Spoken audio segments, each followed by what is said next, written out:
Hello everyone, welcome to GametechUK, and this video, which is a look at the latest upload from Sodexo regarding the upcoming Truck Driver The American Dream, the first bit of gameplay they've actually put out on the game just after pre-orders went live. So let's have a chat about that.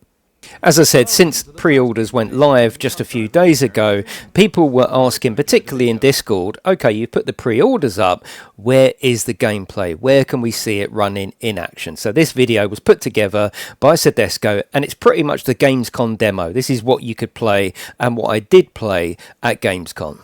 It wasn't just the demo playing in the background, there was a voiceover just letting you know what was happening and sort of taking you through the video. They did drop their first bombshell just a few minutes in by claiming that this is the most detailed open world on console to date.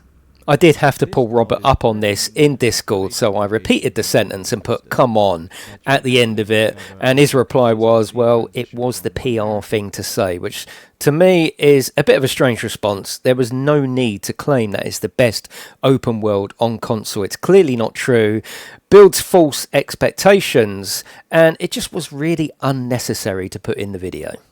Now, those expecting a replacement for American Truck Sim on console are going to be sorely disappointed. Similar to Truck Driver 1, this was never put forward as a replacement for Euro Truck or American Truck, and this part of the video, they really are putting forward the story and what the game is essentially going to drive you through without obviously giving spoilers. And like I said, I did play it at Gamescom. I played it right from the start, and some of the intro movies are actually really interesting until you remember that you're playing a trucking game.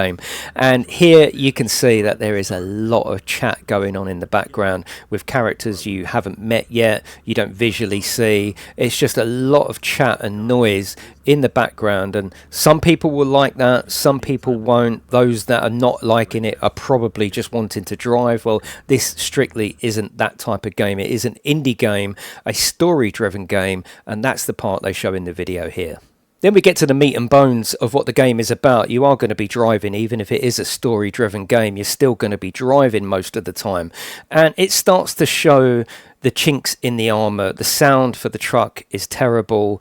The speed of the truck is totally unnecessary and unrealistic. Similar to Truck Driver 1. Why don't they slow the truck down? How many times did I ask for the truck to be slowed down in Truck Driver 1? It should be a real experience, pulling away, going through the gears. This, unfortunately, drives like a go-kart. You can see in the footage that controller is being used, which is a shame because that is unfortunately all that's going to be available on launch. It would play a lot better with a steering wheel. You can see the steering wheel is constantly correcting itself, so whoever was driving in this demo as well didn't do a very good job of showing the game off. They're crashing into cars, they're going over curbs, and just basically with a mentality of trying to get to the next job as quick as possible rather than enjoying the experience of driving around the roads. Now, to be fair, this is a huge visual upgrade on Truck Driver 1, but at times, and I did say this to Robert in my interview, which I will put up top right of your screen if you haven't seen that already. I interviewed Robert at Gamescom, just had a bit of a chat with him. At times, it looks frighteningly like, and sort of feels like Truck Driver 1, which is strange given that it's a completely different team.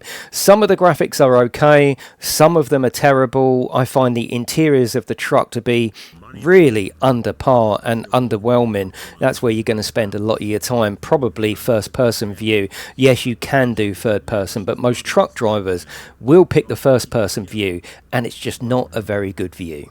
But all in all, for an 18-minute video, there isn't a huge amount to get excited about here, and given that this is the first gameplay produced by Sodexo after pre-orders have already gone up, it really doesn't come across as anything that's going to change the tide or the attitude of people that purchased and was burnt by Truck Driver 1 into Truck Driver The American Dreams.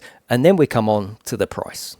The game's going to be priced at $60 or $49.99 in the UK. £50 is the highest point of indie development that I would expect any indie developed studio to charge for a game. We're getting almost to the entry level of AAA development there. And I think you'll agree with what we've seen. This really doesn't look like the highest developed indie developed title, and I just think it's way too expensive. This should have been $24.99, $29.99 at the most to claw back that community.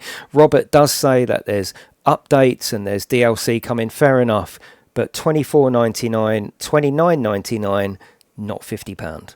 So how do I think this is going to fare once it gets released later this month? Well, at that price, I don't think they're going to do huge numbers, and it's probably going to be a wait for sale situation. I think the intentions are there from Sedesco, certainly from Robert. He wants to put forward a good game to the community. But as usual, I just think Sedesco don't listen to the community, don't learn from their mistakes, even though Robert says they are. They're making all the same mistakes. Who would release in 2023 a trucking game without wheel support? It's Unreal Engine 5. I'm no developer, but how hard can it be for a team to get wheel support? Robert says that steering wheels are still niche. I don't agree with that.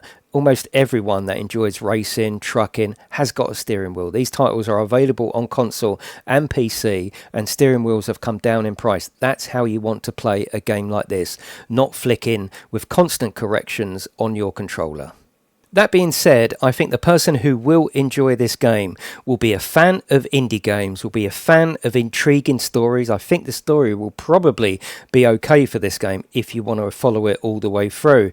And someone who probably hasn't had any experience with driving or trucking games. I think that's their key customer. Also on the Gamescom stand, they were really busy, but it was all with younger people.